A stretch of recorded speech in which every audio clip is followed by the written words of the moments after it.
Bonjour. La végétation a du mal à se réveiller en ce mois d'avril 2021, il fait encore un peu froid.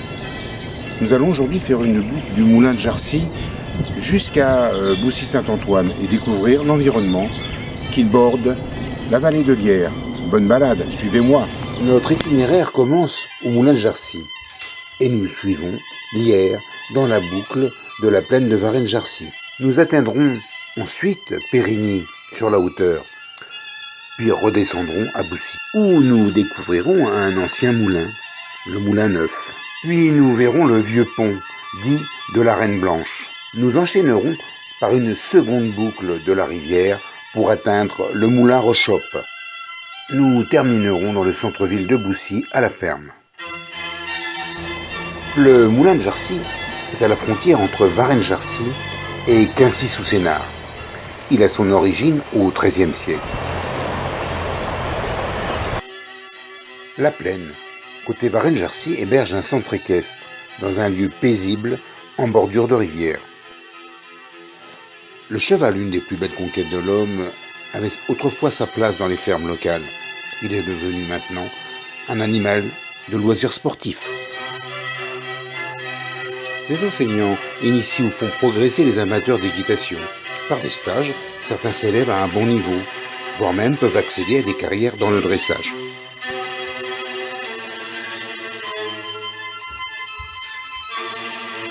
Ces chevaux sont parfois en pension, mais ils sont ici bien soignés et servent à l'entraînement des cavaliers.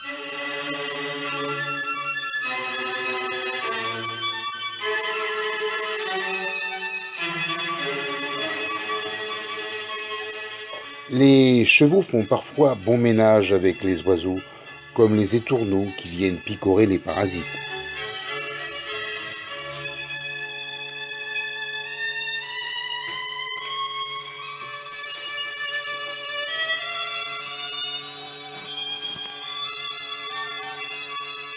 La plaine en hiver ou au début du printemps sert d'exutoire à la rivière. Des canards fouillent la vase, comme ici ce tas d'orne.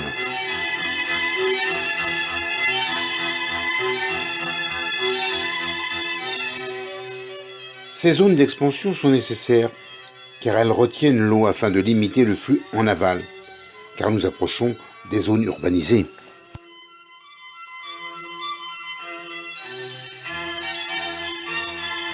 Nous passons à proximité d'un champ captant l'eau souterraine de la nappe de Champigny.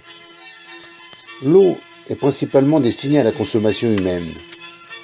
Elle est rendue potable, donc conforme à la réglementation, par une usine de traitement locale.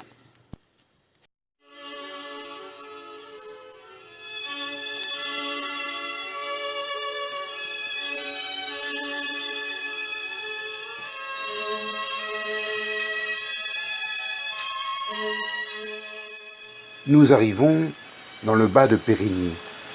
Un petit affluent local se jette dans la rivière. Il s'agit de la Rigaude.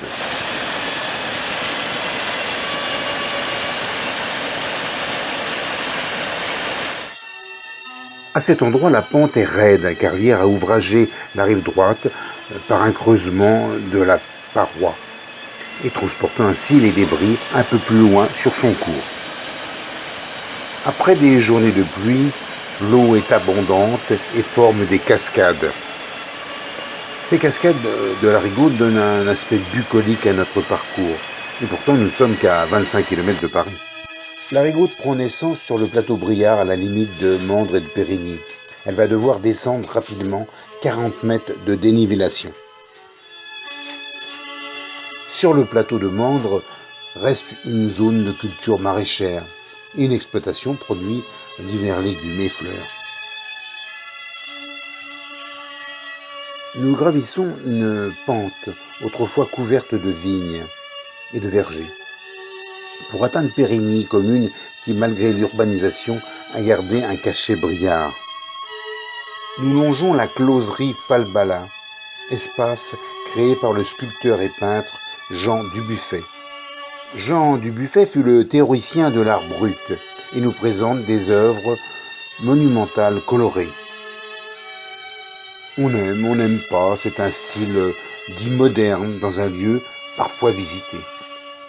On remarque ici une végétation plus urbaine, comme ici des lilas des Indes, plantes d'agrément bien colorées. Des particuliers adeptes de l'art pictural s'exposent sur leurs clôtures. Certains habitants nous font voir des jardins originaux qu'ils ont à cœur d'entretenir, avec bon nombre d'objets insolites. Au centre-ville, on voit de belles maisons. Les terrains, avant la Révolution, appartenaient au comte de Provence, futur Louis XVIII. Ils furent vendus par lot en 1791 pour permettre à des acheteurs de cultiver les jardins ou de construire des maisons. L'église de Périgny fut construite en 1769 par Paris de Montmartel, marquis de Brunois. Au centre-ville, un joli lavoir est entouré par des maisons du XIXe siècle. Ce lavoir est alimenté par une source venant du plateau Briard.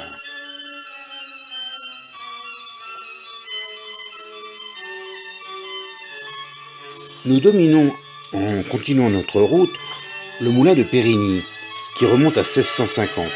C'était un moulin banal appartenant aux seigneurs qui percevaient des taxes sur le moulage du blé. Le meunier recevait le blé cultivé dans la région. Ce moulin fut ensuite utilisé comme cristallerie, pisciculture, tannerie, avant de devenir une maison bourgeoise. Après Périgny, commune la plus au sud du département du Val-de-Marne, nous entrons dans Boussy-Saint-Antoine pour découvrir le Moulin Neuf.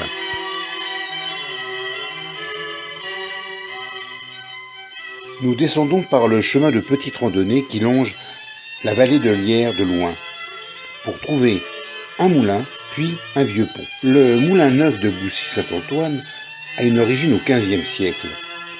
Il était propriété de l'abbaye de Chaumandry.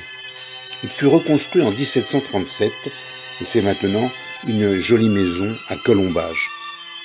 À noter que l'activité de minoterie à céréales de ce moulin fut transformée en raffinerie de sucre au XIXe siècle.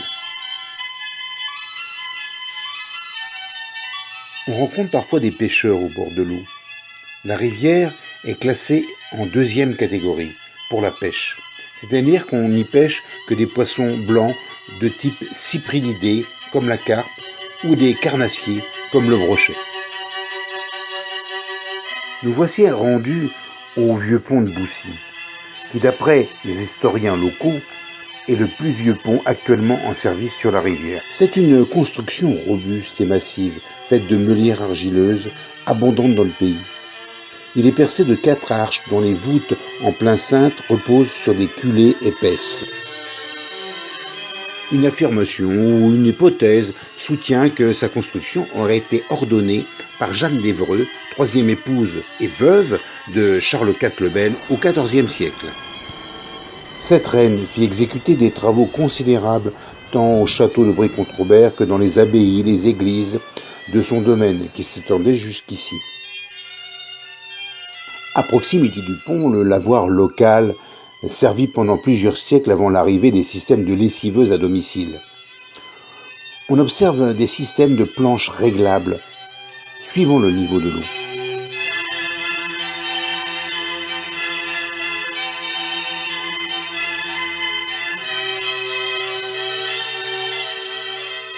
Nous traversons le pont, étroit pour la circulation moderne, pour arriver dans l'ancien quartier des Thibaudières. Une résidence y fut construite en 1961.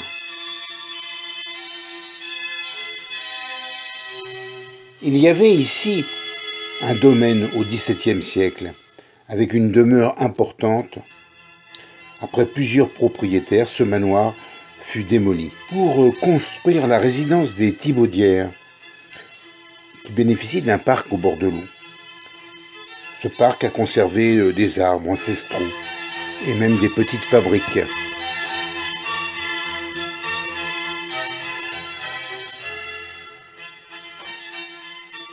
Un vieux saule très âgé a envie de se coucher. Mais ne vous y fiez pas, il est toujours vert. Nous rejoignons le fil vert, sentier aménagé par les communes et le siage, qui va nous permettre de longer l'Yerre jusqu'à sa confluence avec la Seine dans un cadre bucolique. Nous arrivons dans le parc de la mairie de Boussy, qui nous offre une belle prairie en pente vers la rivière. Cette grande maison était une demeure bourgeoise datant de 1860, ayant appartenu à la famille du peintre et graveur célèbre André Dunoyer de Ségonzac, mort en 1974. Dans le parc de la mairie a été aménagé un joli sentier de découverte des arbres. Les amateurs peuvent observer, voire même étudier, une cinquantaine d'essences d'arbres au fil des saisons.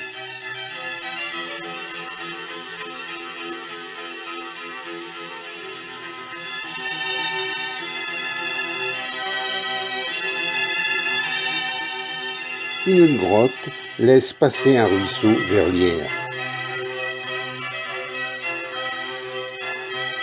Nous continuons notre fil vert qui va nous permettre de nous croire à la campagne tout en étant au cœur de la ville. Des artistes ont peint de jolies fresques sous un pont rappelant le fil vert dans ce chemin entre ville et campagne. La rivière serpente est décrite à un S entre Boussy et Épinay. Les villages sont en pente douce vers le lit de la rivière dans cette véritable niche écologique. Nous franchissons la passerelle qui a été nommée en hommage à Claude Kermelin, animateur et sympathique président du club de randonnée de Boussy. Après la passerelle à proximité de la forêt de Sénart et du stade du Gore, notre rivière fait un coude et repique brutalement vers le nord. Un vieux saule observe la rivière capricieuse qui vient parfois lui laver le tronc. Nous arrivons à la passerelle dite Eiffel, qui enjambe l'Yerre en faisant la liaison entre Épinay-sous-Sénart, rive gauche, et Boussy-Saint-Antoine, rive droite. Puis, après avoir passé sous un second pont de la départementale 94, liaison routière des communes du Vallier en Essonne, nous rencontrons le menhir dit de la pierre Fitte. Ce menhir, qui se dresse, est fiché en terre au bord de l'eau. Il mesure 1,85 m, il est en grès. Il est classé monument historique. Une légende lui attribue le pouvoir d'émettre des sons à certains moments de l'année. Vous pouvez venir contrôler éventuellement. Des maisonnettes sont installées au bord de l'eau, à leur risque et péril, car l'eau peut monter brusquement en hiver et sans prévenir. Puis c'est le barrage du moulin Rochaud. Des petits bras de rivière ici sont un refuge idéal pour les amphibiens, les insectes et petits mammifères. Le moulin Rochaud a son origine au XIIIe siècle. C'était un moulin à grains qui ne cessa rarement de tourner, sauf peut-être pendant la disette de 1792-1793 par manque de grains. Jusqu'au XIXe siècle, une roue alimentée par un bief en dérivation de l'Yerre permettait d'actionner les meules. L'appentis et le bief ont été par la suite supprimés. Le moulin a cessé de moudre en 1847 pour devenir une maison résidentielle. On remarque au nord une tour sentinelle posée sur des corbeaux de pierre. De la passerelle, on peut remarquer un niveau assez bas de l'eau. Ce sont des tests d'abaissement du niveau faits par le sciage pour chercher à rendre plus vivante la rivière. À quelques enjambées de là, sur la hauteur, c'est la ferme de Boussy. Ancienne ferme seigneuriale, elle fut saisie comme bien national à la Révolution. Cette ferme fonctionna avec différents propriétaires, dont la famille Dunoyer de Ségonzac. C'est une ferme typiquement briarde, qui produisait des céréales, de la betterave fourragère et de la luzerne. On est passé de l'agriculture à la culture, c'est devenu un centre culturel. J'espère que cette balade découverte qui s'achève à l'église Saint-Pierre de Boussy vous a plu. Et je vous donne rendez-vous pour une nouvelle promenade découverte. À bientôt. Au revoir.